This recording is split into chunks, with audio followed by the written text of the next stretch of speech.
Hi, welcome to Infinite Resilience Stories, where we are redefining what it means to be human, one story at a time. My name is Luis Feliz, and I'm your host, and also the guy behind the camera asking all these questions. In this interview, you will have the opportunity to hear the unique life experience of Elle Rude. We believe her life is a miracle, just like yours. And as we listen to these stories, our ability to love and honor each other will eventually evolve and perhaps make the world a better place. So if you like this interview, please give it a thumbs up. If you like the channel, please subscribe. And if you have connected with her story, please leave a comment down below. We would love to hear from you. So without further ado, enjoy the interview. Peace out.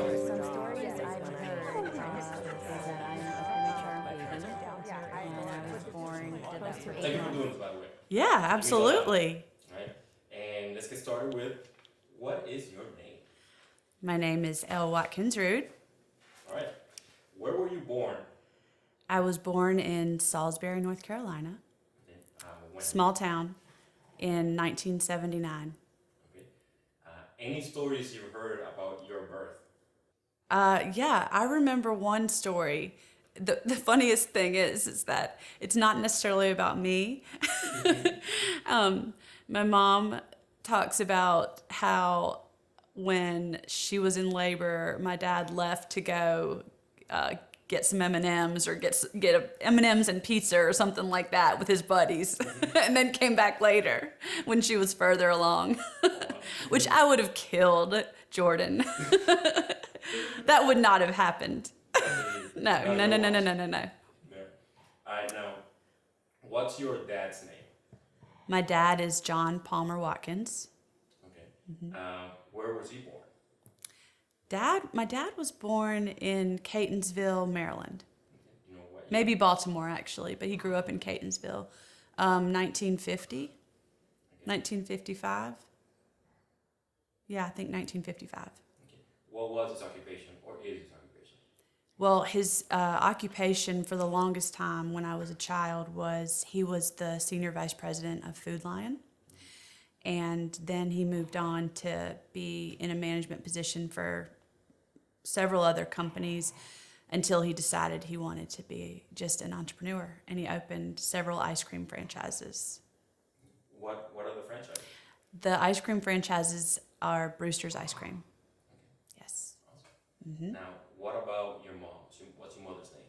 My mother's name is Mary Beth Yatsko Scanlon, which originally she was Mary Beth Yatsko Watkins, and now has, my parents have divorced. They divorced when I was 30, and now she is Mary Beth Scanlon, because she's remarried to actually another John. So I have a stepfather, John, and a father, John. But she was born I believe she was born in New York, but she grew up in Bethlehem, Pennsylvania. And both my parents ended up in college in North Carolina, which is why I was born in North Carolina, because they decided to stay and build a family and start careers in the college town where they met. And my mom went on to basically be a stay-at-home mom raising 4 children. She was a corporate wife, so she was the one who kept all the checks and balances, all the balls in the air for the family behind the scenes. But she did have a real eye for interior design. So she had a business degree from when she met my dad in college, and then she went on to get her interior design degree when she was in her 40s. And then she flipped houses and did interior design work part-time. But mostly she was always a very present mother and wife for the family. Yeah. Now, any siblings? Yes, I'm the oldest of 4 siblings. My second sibling in line would be Emily. She's 3 years younger than me. Next sibling in line would be Robert, and he is 9 years younger than me. And then the third sibling I have is Kate, who is 14 years younger than me. All from the same parents. And I have to say that people often tell me, like, have your children back to back so that they can be friends, so they can be close. Get it all out of the way, get it done. And I have to disagree, because we are all four extremely close. I mean, it is unbelievable how close we are. And the distance between us in age really hasn't kept us from being, BFF. So I love it. Where did you grow up? I grew up in Salisbury, North Carolina until high school years, and then we moved to Winston-Salem, North Carolina area. And I transferred to a different high school for a year, private Catholic school, and then decided that was a nightmare, and my parents allowed me to commute back to my old high school in Salisbury, North Carolina for my senior year of high school. And then I went on to East Carolina University, where at that time my parents moved to Richmond, Virginia. So I lived in North Carolina all my life until after college. Yeah. Describe the house you lived in. The house growing up was it was a big, beautiful home. I mean, we were very fortunate, very blessed. There was high ceilings. There was a billiard room. You could hear my dad clack the balls clacking every night when you went to bed, because that's how he would blow steam off at the end of the day. He loved that room, and my parents were entertainers, so it was a big open floor plan and big yard. The front yard had a huge front grassy rolling hill going down that if it snowed, it was great for sledding. And then we would just break out of the garage and ride our hot cycles down this long winding hill of a driveway, and we would ride our bikes up the front walk and then ride our bikes straight down the grassy rolling hill. So you'd always see a line from somebody's bike going through the grass. But yeah, I mean, it was a beautiful home, and everybody had their own bedroom. And one thing I remember about my room is that I had a big walk-in closet, and all I ever wanted to do was paint the walls. And I loved art, and I loved to paint. So my mom said, you can paint anything you want on the walls in the closet. So it became a thing, and everybody that came to visit would come into my walk-in closet. I'd give them the paints and paintbrushes, and they would draw, paint, or sign their name somewhere in there, and it just got painted over and over and over. And I remember when we moved out of that house, my dad cursing about how many layers of paint it took to cover that house, to cover the walls, to put it on the market. But yeah, that was pretty cool. That's cool. Mm-hmm. Creative. Yeah. Describe the games you played as a kid. Games we played. Well, most of what I enjoyed playing as a kid was we would make up skits. We called it making up a skit. It would be, totally like think in Living Color or Saturday Night Live, but a bunch of kids doing it, with a video camera, nothing professional.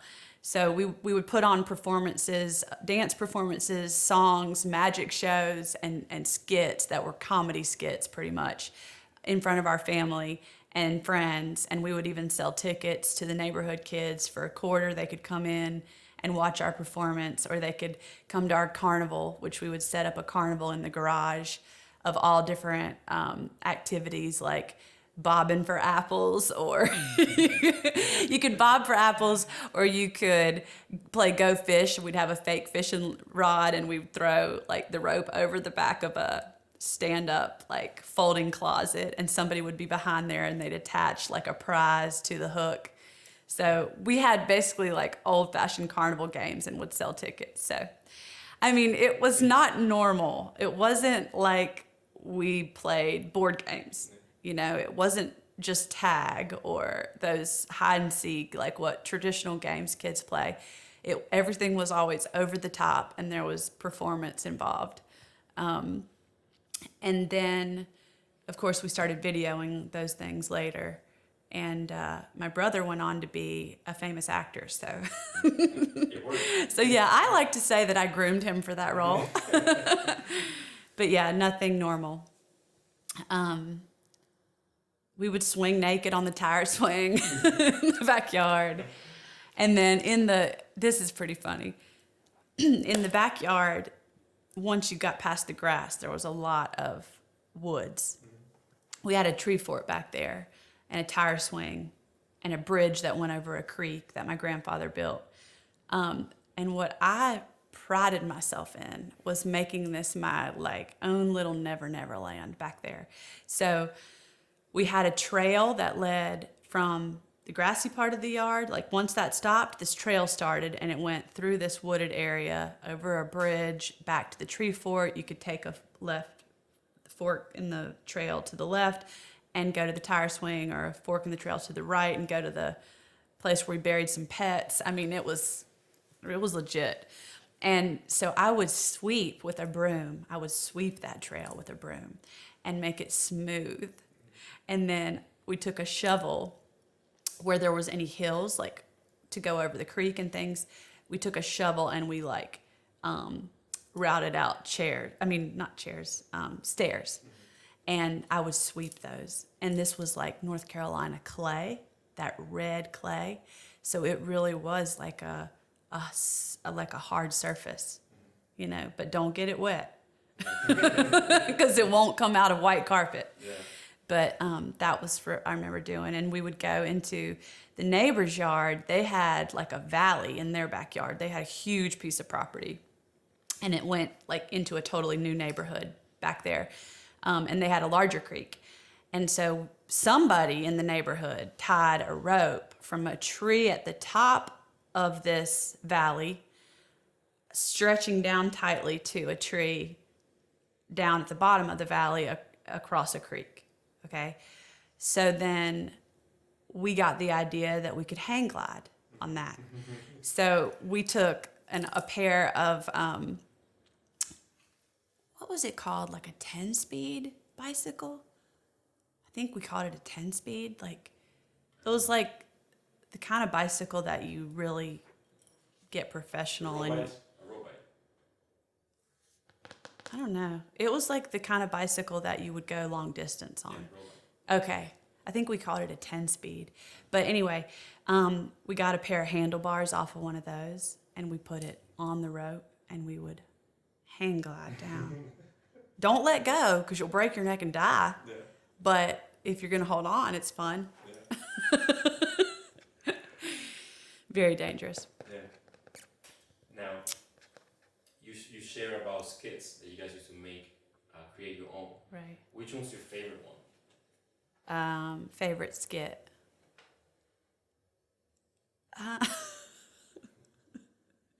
They were all great. I mean, they were all great. I mean, I remember one where I was performing it for this was actually me dancing, and I would get full costume, full face of makeup, 8 years old, and I'd come down the steps, like the music, you would push play on the tape recorder, and the music would start, and then somebody would introduce you, and then you'd come into the scene.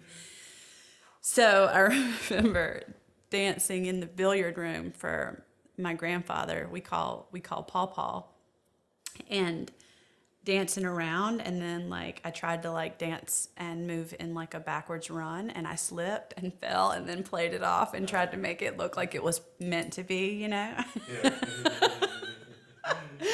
And I was really proud of myself for that. And then I remember another one that was a favorite is we would do a magic show, and someone would sit in a chair, like a metal outdoor chair, like one of those wrought iron chairs, and somebody would sit in the chair, the other person would cover them with the sheet, and that person who was sitting in the chair would then slide their body real flexible like through one of the armholes of the chair, go around the back of the chair and hide under the sheet. So when the person took the sheet off, it was like the person in the chair had disappeared. We thought we were so cool. And then the other one, we had there was one skit that was hilarious where I played the host of the show, like an infomercial sort of a show or a commercial. And my little sister Kate played let's call her the administrative assistant of a company who's sitting at an office desk, right? She's in a cubicle or at an office desk. And my brother played a total geek, nerd, annoying character who was bothering her at her desk. Well, the product we were selling was something that sprayed out of a bottle called Annoy Away.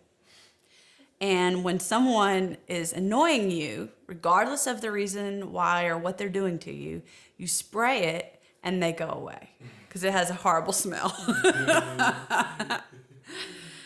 Yeah, that was one that was really funny. You'd have to see the skit, though. I can't even. Yeah.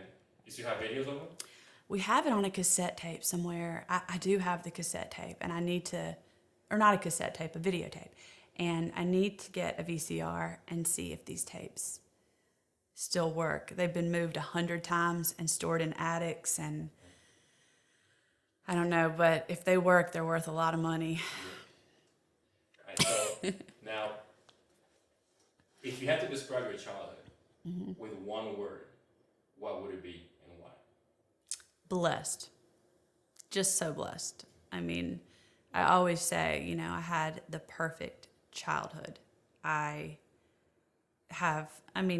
Nothing's perfect, I guess, but when you compare my upbringing, what we had, the love we had from our family and our friends, and the traveling we were able to do, and the fact that I had multiple siblings and everybody got along, and there was no, there wasn't,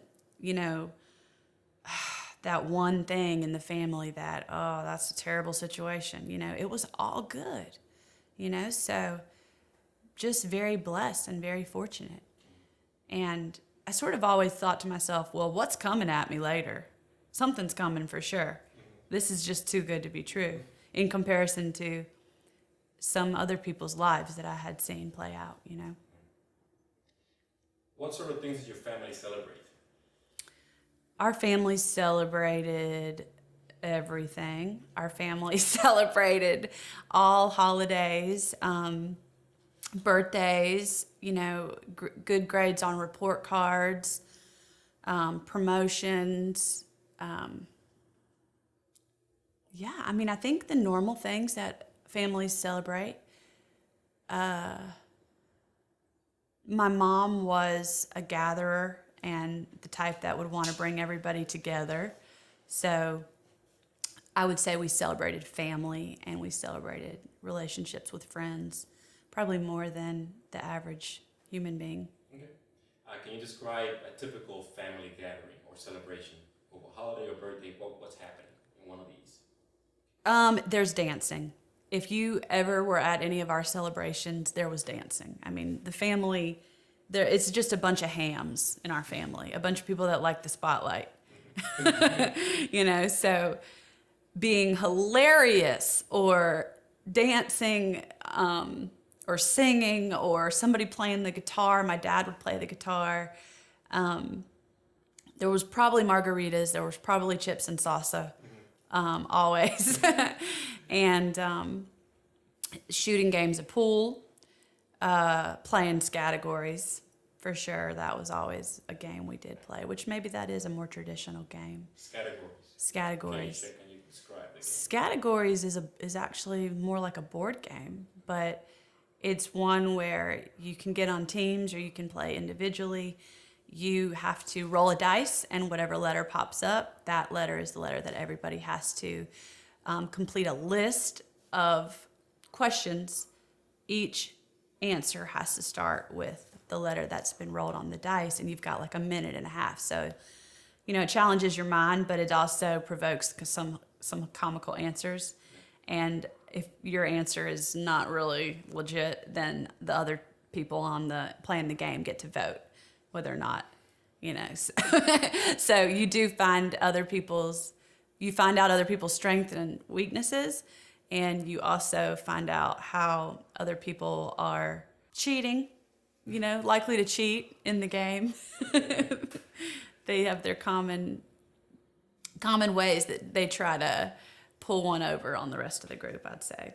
What was your family's attitude towards alcohol and smoking? Smoking was not allowed. Smoking was no, not a good thing. I did smoke in high school, and I remember this was the first time my parents found out.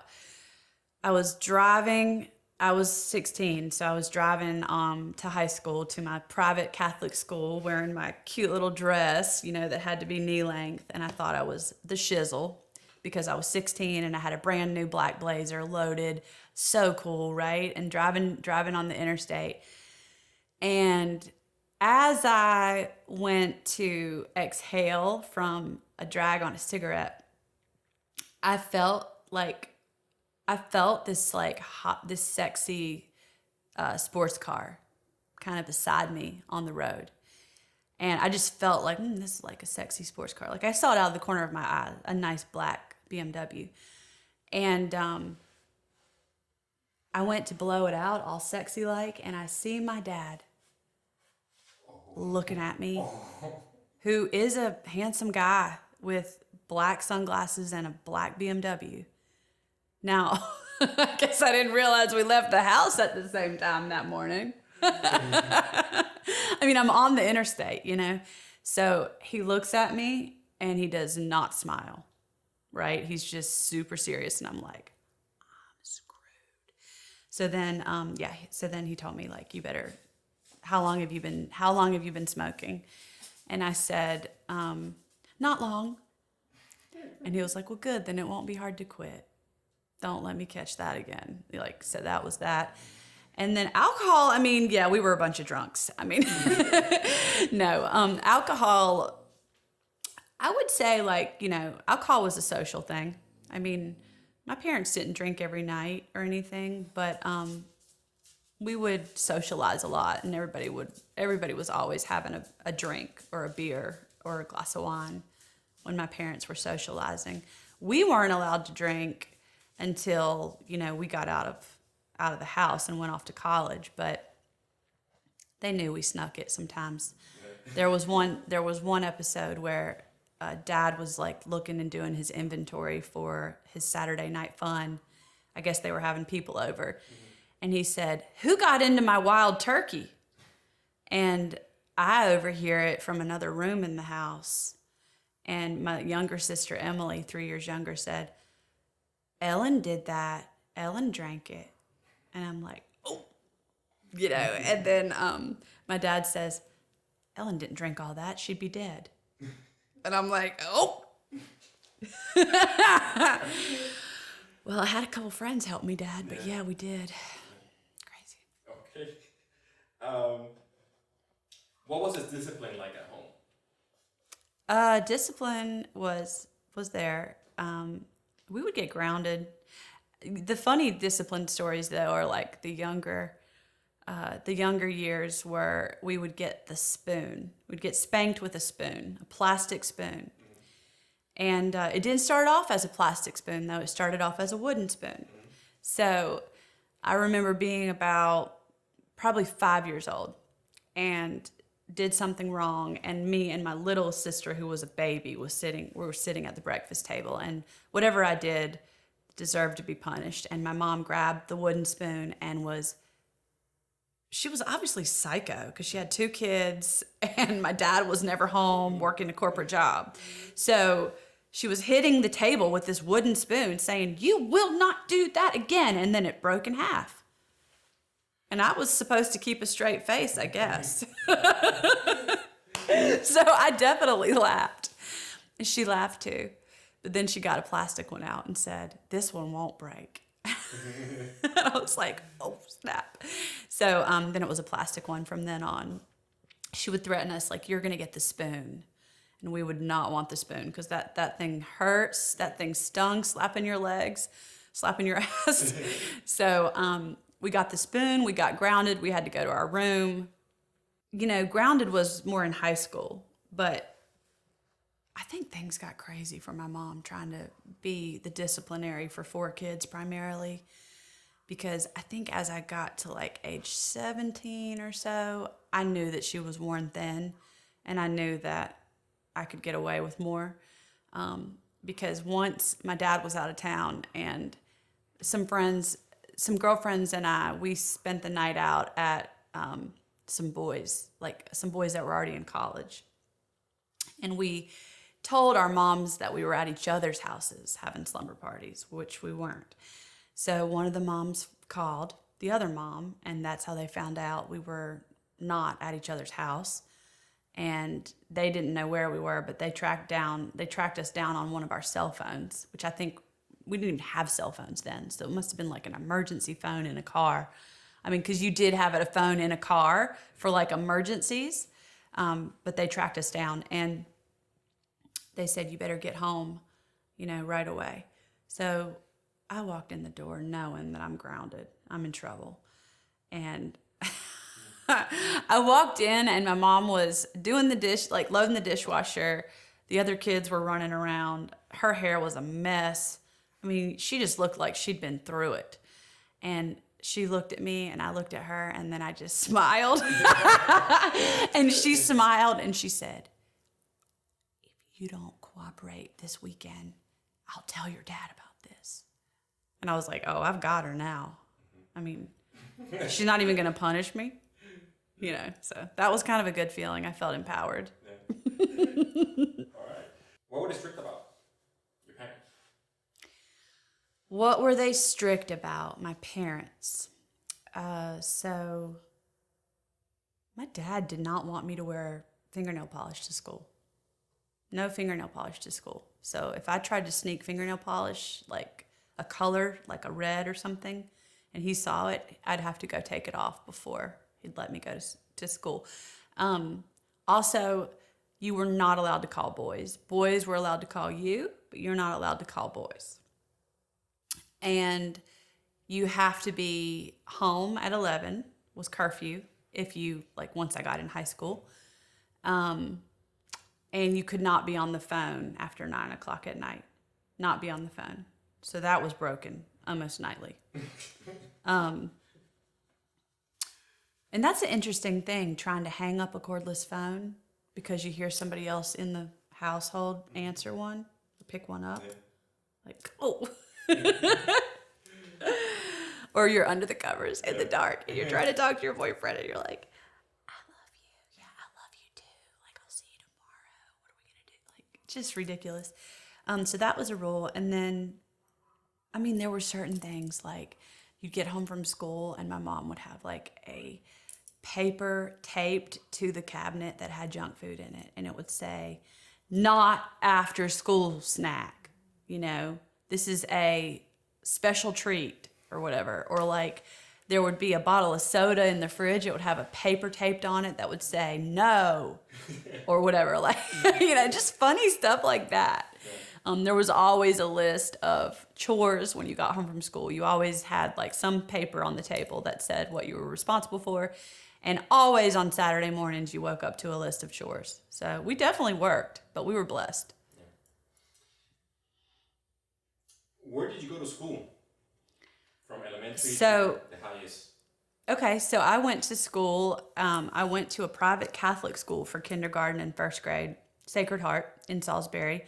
And then I went to public school, Hurley Elementary School, from 3rd grade to 6th grade, and then middle school and high school were public schools until junior year of high school. I went to, so middle school was West Rowan Middle, and high school was West Rowan High, and then junior year was Bishop McGinnis Private Catholic School in Winston-Salem area, and then went back to West Rowan for my senior year. And then I went to East Carolina University, the party school. It took me 5 years to graduate, but I did it. And it was a lot of fun. Changed my major 3 times. Did you have any favorite teachers? Yeah, I had several favorite teachers. Mrs. Dunn was my teacher in 4th grade. Wait, I take that back. Mrs. Dunn was not her name. Mrs. Carroll, I believe, was her name. Obviously, she wasn't that much of a favorite if I don't remember her name exactly, but she was super classy lady. I loved the way she dressed and the way she carried herself. She was beautiful. She was a great teacher. I loved how she wrote. She was a really good writer. And then at the end of the year, she said, that I was a rare gem. And I remember that phrase. I loved that. And then Mrs. Pfeiffer was my 5th grade teacher, and loved her too. She was a lot of fun. She was just warm and loving. She got married that year and invited us all to her wedding. And I was always asked to do the bulletin boards. Total teacher's pet. Or there was like maybe 3 of us that rotated in that role, but definitely felt like we had a special bond. And then, what other teacher? High school, Mrs. Joslin was a great teacher. English teacher, really cool, artsy, funky teacher. We felt like she was a friend and a mentor, and a teacher. And we all stayed in touch with Miss Joslin, like, for years. As a matter of fact, I think I saw her at somebody's wedding, like, a few years ago. So, yeah. How about any teachers you disliked? I didn't really have any teachers that I hated, but there were some teachers that were just very poor teachers. I mean, they didn't inspire or motivate anybody. It was just going through the motions, And I mean, really, to get by, you had to get help from the other kids in the class to understand what was happening, or cheat, which we all did. It's pretty bad. I mean, I really think that North Carolina educational system, public schools wise, we were able to just skate through, like, just not very high standards. I know my youngest brother and sister went on to be in public school in Richmond, Virginia, and they got an incredible education, way higher standards than what my sister Emily and I got in North Carolina public school. We could see like a real difference. What kind of games did you play at school? Any sports? At school, I was a cheerleader. And then I was on the dance team, but that was outside of the school system, private company. All right. What was your first paying job? My first paying job, I was a babysitter at age like 11. Mm-hmm. And then the first job where I guess they, legit job with a W-2 was a job as a hostess. So right when I turned 14, my dad said, if you want to keep getting allowance, you have to get a job. They didn't care where or how much money I made or how many hours I worked. But they said I had to get a job. So I'm so thankful for that as well, because, I know some kids don't ever get a job until they're like out of college, so you learn a lot from that process and get out of your comfort zone a lot. So I was a hostess at Blue Bay Seafood. And then I became a sales associate for Express Clothing Store, which I actually was the top seller one summer, and I was 14 years old. So that was pretty cool. Yeah. I found out I was good at sales then. Yeah. Tinder. All the way from the get-go. Yeah. It was there, yeah. Okay, so what was your favorite job? Favorite job? That you held all the way to now. Well, I love what I do with Rodan and Fields. I would have to say that's my favorite. The job that I've been the most passionate about has been having my own premium skincare line in partnership with the Proactive doctors. I mean, being a part of something as exciting as what they're doing, and they're an industry disruptor. They're changing the game. They're changing the way that we buy skincare and get results, without having to go in for an office visit. So that's exciting. And I love that it's empowering other people to take their life back, to be their own boss, giving people options. It's really shown me that I love to coach and motivate people and inspire people and kind of lead the way. And the self-development's been amazing. And then to be a part of others' self-development is so rewarding. So there's a lot of moving parts. I love all of it. Okay. Least favorite job, what was it? Oh, least favorite job. Working for Ebonista. Ebonista, gosh, the owner was a tyrant. just such a tyrant, and there was a ripple effect. Everybody was stressed out. I'll give you an example of this, like why this was so stressful. We heard, like, as we were applying for the position, and myself and the other girls who got a job with the company around the same time as me, it was a high-end furniture company. So we were in sales to designers and architects. And my role was interior designer of the showroom. Now, what I was supposed to do with that was I was supposed to build their volume by offering design services to the retail customers who came into the showroom. Well, the building didn't allow retail customers into the showroom. So those were just customers who slipped through the cracks. That was not often that was going to happen, that opportunity was going to present itself. And when it did, I wasn't allowed to call myself an interior designer, but somehow I was to build a relationship with that retail customer and get in their home and become their interior designer without alluding to the fact that I had any credentials to do so. So, oh my God, I just shake like thinking about it. So yeah, as I was applying for this job, several other companies were offering me a position in sales or design in their showroom. And when I advised, I had already taken the position at Ebenista, many of those other showroom owners said, they have a really high turnover. There's a lot of attrition there. And I was like, oh, well, I'm excited about the opportunity. I'm gonna give it a shot. I'm gonna see for myself.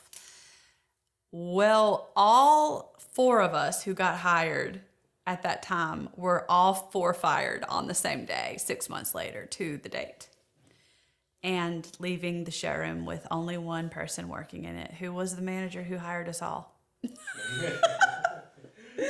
So that was an experience, and what was sad about that was that all those other candidates that were hired at the same time as me, they all had awesome personalities and skills and credentials and experience, and they were rock stars. So they hired rock stars, they canned rock stars just as easily, and it was very stressful to work for them because you didn't know when you were going to get fired or what thing was going to set off the owner. He would send memos out all the time, like weekly memo, just reaming us for the sales being down, or even the way he spoke. Like, I thought maybe this is not even legal to talk to your employees this way.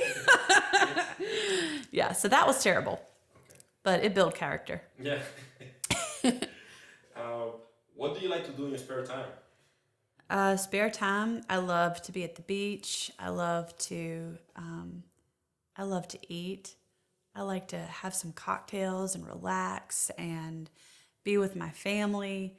I love to dance, so socialize, go out and do things that are active. Definitely love to work out too. Fitness is really important. And I do love to dabble in interior design as well. I still love decorating. What's your relationship status? Married. I am married and happily married for 3 years. And is it 3 years or 4 years? No, it's 4 years. Just had our 4-year anniversary. And we have an awesome relationship. We're pretty much on the same page all the time. And that's just very compatible. So that's good. And then we have a 4.5-year-old daughter. How did you guys meet? We met on Match.com, and I had just been through a really bad, well, I say really bad, but every divorce is bad. I'd just been through a divorce. So I was looking at the catalog to see what was out there, and online dating did not exist when I first had gotten married to my first husband. So I thought, well, this is interesting. Now I have a huge selection. So I was looking at the catalog on Match, and of course I got burned out because I started speed dating. Basically, I was asked to go on a date like all the time. So I would say yes. I would just fill all my time, other than when I was at work at my 9-to-5 job, with dates. And it was fun, and it also was draining. So eventually I said, after a few months of that, I said, this is enough. I'm not going to do this anymore.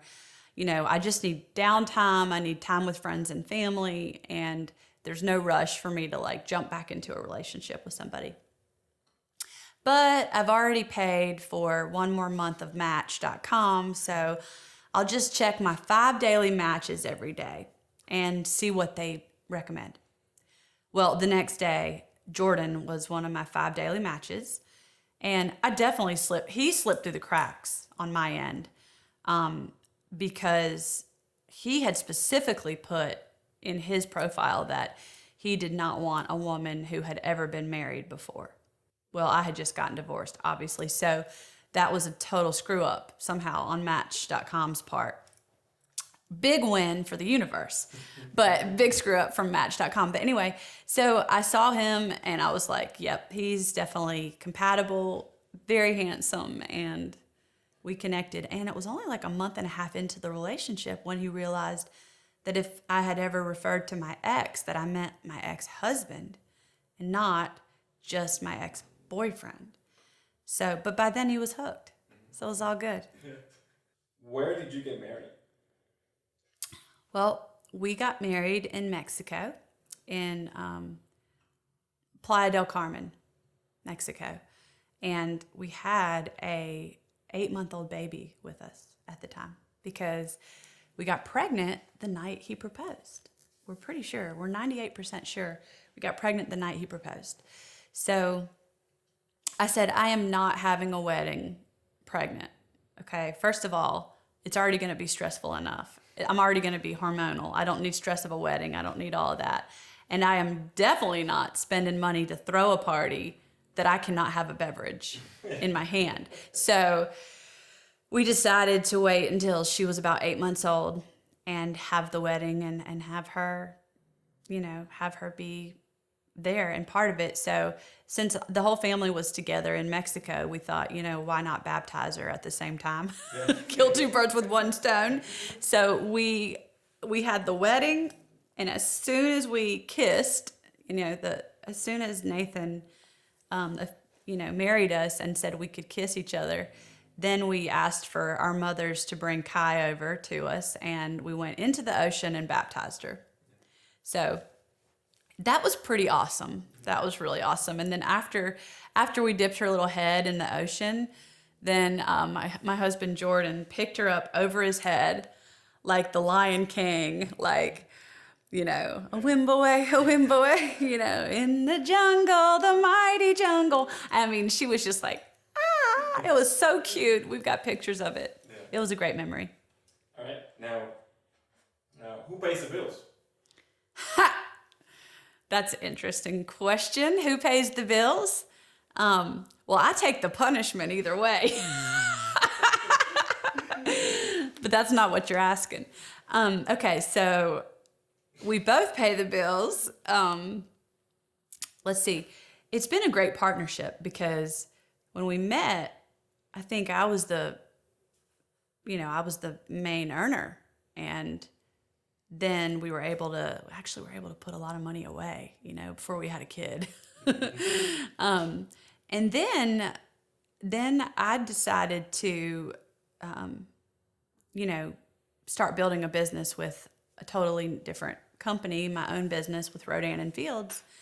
And I was able to transition into that business, but I also had to I also had to step down from a certain income that I was earning to do that. So Jordan became the main provider for the family. So it's like we've sort of reversed roles. So it's nice that we've been able to do that and been able to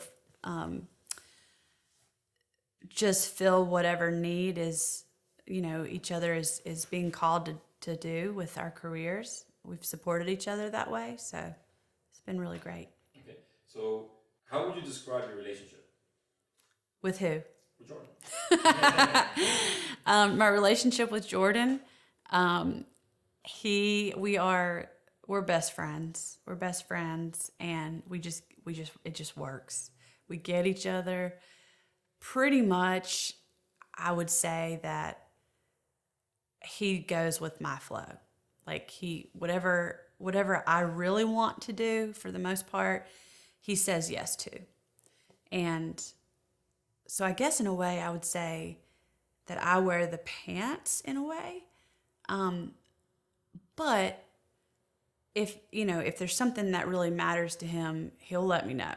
And I know that he doesn't make a lot of the decisions. Like, for the most part, we do what Elle wants to do. And it's like, sometimes it's like Jordan's along for the ride. And I think he likes being in that seat. He likes being along for the ride. And he has confidence in what I'm going to decide for us, because so far we've been okay. So I think he'd rather that. Definitely, I am more of a risk taker, and he's definitely one who errs on the side of caution, and I think he wants to be more like me, so he just follows my lead in that sense. And in return, I keep him alive, because he tells me all the time that I keep him alive, and he would be dead without me.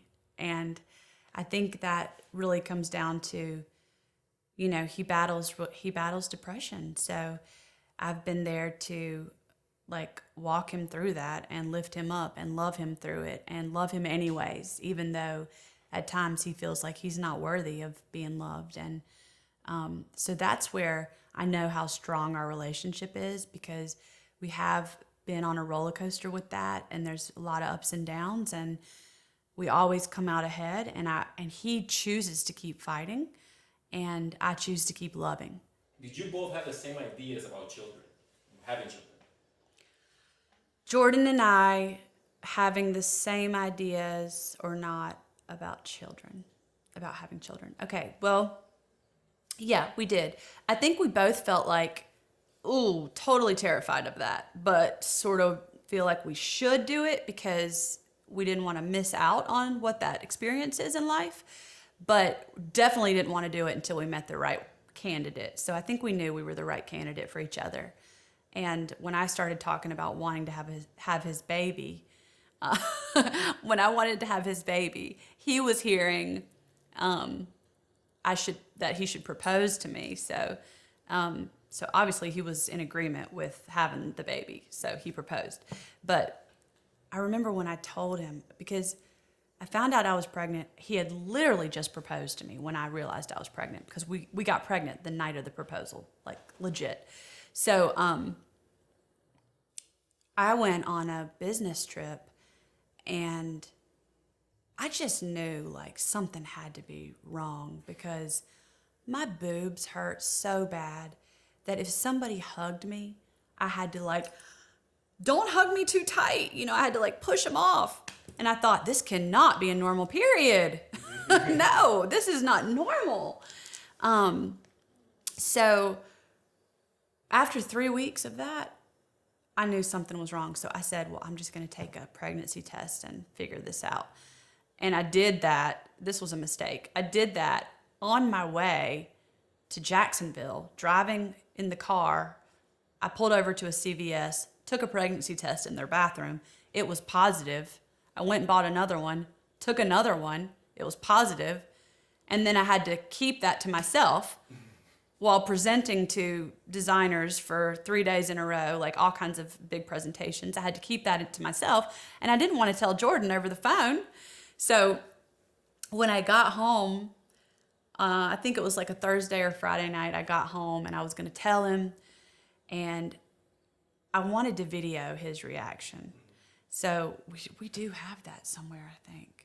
I don't even know where that is, but we recorded his reaction on a little point and shoot camera, because you didn't record things on your phone then. You didn't do it then. It was 4.5 years ago. So I set up a camera hidden by pillows, and what did I do? Oh, it was a Friday night, now I remember, because we would always have a drink on a Friday night. We would always have a beer or whatever. And so I poured we would mark the solo cup with each other's name because we like to reuse cups and recycle. So I poured him a drink in a solo cup, and I poured myself a water in a solo cup. And on his cup, I wrote, "My baby daddy." And so I sat down on the sofa and handed him the cup, and I looked at him and he looked at me, and I said, "Did you see what your cup says?" And he was like, "Oh." And I kept looking at him, and he went, "Are you pregnant?" And I was like, "Yeah." He did not speak for 20 minutes. It was the weirdest video ever because it was just like stale, like dead air, like him staring straight ahead. I tried to get a reaction out of him. You know, I tried to provoke some kind of response.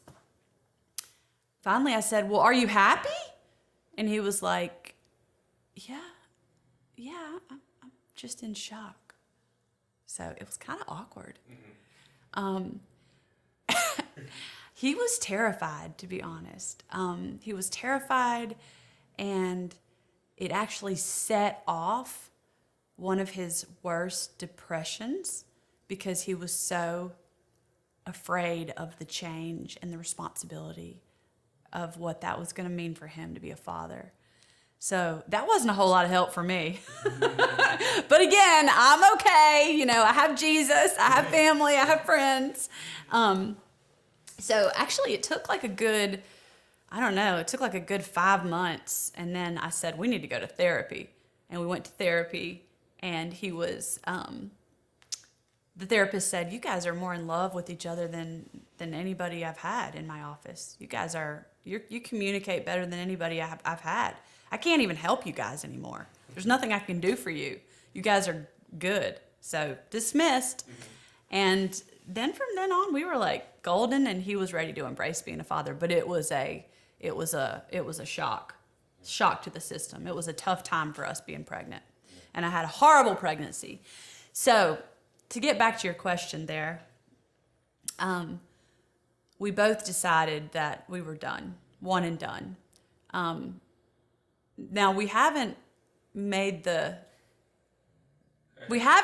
impossible. Let's just put it that way. But we've decided we were done, and that if we ever had another child, it would be adoption. So I'm 40 and he's turning 40 in January. So we'll see what the future holds, but definitely weren't in a rush to have another one. Let's put it that way. Have you ever told yourself there is something wrong here? Yeah. First time, earliest memory of, man, there's something wrong here. Well, gosh. I mean, the one that stands out, I hate to make it all about me, because I'm sure I said there's something wrong here when looking out at the world many times with things going on in the world. But I think the one that really resonates, like I'm remembering right now, is in my first marriage, realizing that I wasn't happy. And I remember the day I realized the depth of it. I pulled in from working a really crazy week, really hard week, because I was just working tons of hours, and I did love what I was doing. I was doing design work and furniture and accessory sales. But I pulled into the driveway, parked the car, and it was a Friday. And, you know, everybody in America is looking forward to the weekend, right? And all the fun things they're going to do and free time. But I parked the car, and I sat in my car by myself, alone, just with the car turned off for a good 15 or 20 minutes. Because the first thought I had was, man, I don't have anything to look forward to this weekend. And I was like, wow, you don't have anything to look forward to. Like, you're supposed to just look forward to being with your husband. You're just supposed to enjoy being together. And it because we didn't have any social event lined up to be with other people, I was going to be very understimulated, bored, and alone all weekend. And that's when I realized, you're not happy. You are not happy. And this isn't okay. Like, this is not cool. And that was the beginning of the end. Once I realized it. Yeah. Because it was a heavy, heavy, heavy feeling. And then, you're trapped. If you're going to have to make a major decision to make sure you don't feel that way for the rest of your life. So that was hard. Have you ever told yourself, I am on my own? Not as an independent, I'm on my own. Like, yeah, I got my own stuff. Like, I'm on my own. Like, man, I got nobody. No. I've never felt like I was on my own. Have you ever told yourself, I do not belong? I've never said I don't belong, but I've definitely said, damn, you are different. Like, you are in the 2%. You are, like, I have felt that my drive and my ambitions and my ability to dream so big and want to show others to do that. Like, I have felt like it's actually been an eye-opener to find out that most people don't go for it. Most people don't really believe in themselves. Most people don't have the drive and the determination and the commitment to follow through. And so that lets me down in a way, because I feel like it makes me want to find my tribe and be around the people that are moving forward in the way that I want to. And I've found out that they're few and far between. And but it lets me down in a sense, because I feel misunderstood by all the people who are the majority, who maybe don't get my passion for whatever it is I'm doing. And I also feel let down by the fact that a lot of people, I think, want to chase their dreams. They want to go for it. But they let their fears stop them. And it makes me sad to see that. Yeah, so in that case, I felt like I was different. But I don't know if I've ever felt like I don't belong. If your life is a resume, everything's happened up until today, what do you qualify for? Oh my gosh. I think I qualify for being a leader. I think I've always been a leader. I've always been somebody who was an adventure seeker, a life lover, and a champion of other people and a cheerleader for other people. Like, that's general, I don't have like a specific profession that I can put myself in, but I do feel that, I've started a show called Empowered and Unfiltered with Elle, and for short you can call it the Elle Show. But I feel like that show allows me to be all of that for the world and for others. So wanting to perform, being on camera, wanting to entertain, visual creativity and placement and color schemes, and that comes into play with being on camera and having a set, a show. There's a lot of design that can go into that. Content writer, my comedy, my comedian skills to write, and self-development, my coaching experience. And then I think things I've done in my life just by being in management and leading and being someone who has like an innate EQ to connect with other people. And a lot of the skills I got I perfected those skills in a lot of my sales professions that I've been in.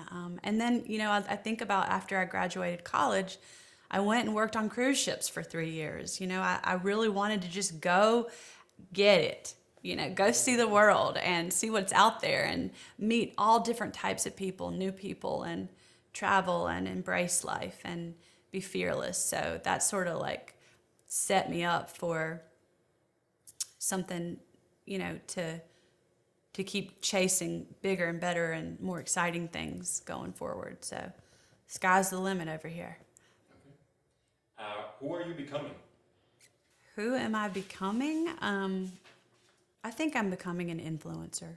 Let's fast forward 100 years from now. Hopefully this won't happen, but it will. It means that we're going to die. What's being said about Elle in her eulogy? Elle was a connector. Elle really loved people, and she wanted to help people in so many different ways.